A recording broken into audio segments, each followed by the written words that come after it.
అవకాశం అడిగితే ఇవ్వాల్సిన బాధ్యత ఈ ప్రభుత్వానికి ఉన్నా ప్రజల మధ్యన వైరుధ్యాలు, ప్రజల మధ్యన చిచ్చు, ప్రజల మధ్యన కుట్రకు ఒక అవకాశంగా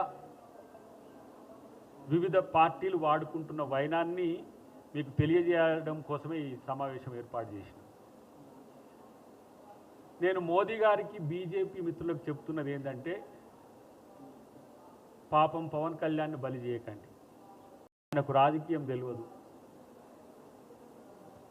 ఎందుకు తెలియదు అని ఆ మాట అంటున్నా అంటే, తెలంగాణ కోసం పెద్ద ఎత్తున ఉద్యమం జరుగుతున్న క్రమంలో తెలంగాణ కోసం మద్దతు చెప్పకుండా తెలంగాణకు వ్యతిరేకంగా పనిచేయాల్సిన పరిస్థితి ఆయనకు వచ్చింది. దాని తర్వాత వారు సనాతన ధర్మం కోసం పోరాడాల్సిన పరిస్థితి వచ్చింది. సనాతన ధర్మం కాపాడాల్సిన పరిస్థితుల్లో కూడా అది బీజేపీకి అనుకూలంగా పోరాడాల్సిన పరిస్థితి వచ్చింది. ఎందుకంటే వారు చెగువేరా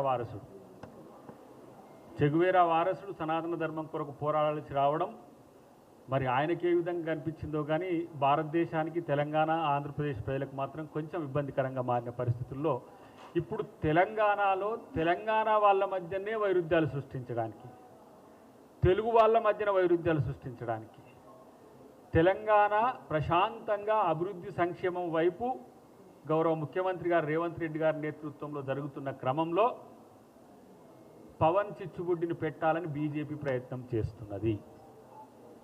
ఇది పవన్ కళ్యాణ్ అభిమానులు, పవన్ కళ్యాణ్ మిత్రులు కూడా దీన్ని గమనించాల్సిన అవసరం ఉంది.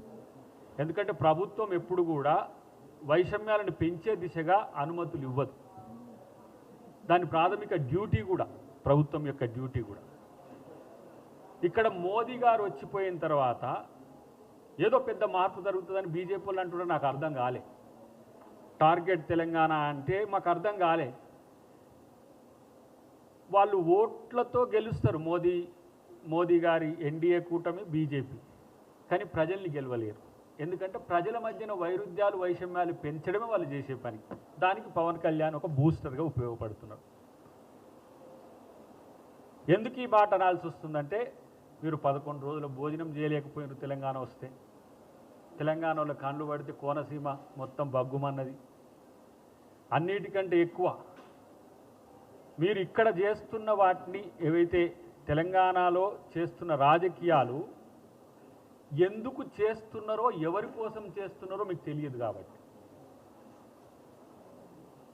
జూన్ 2వ తారీఖు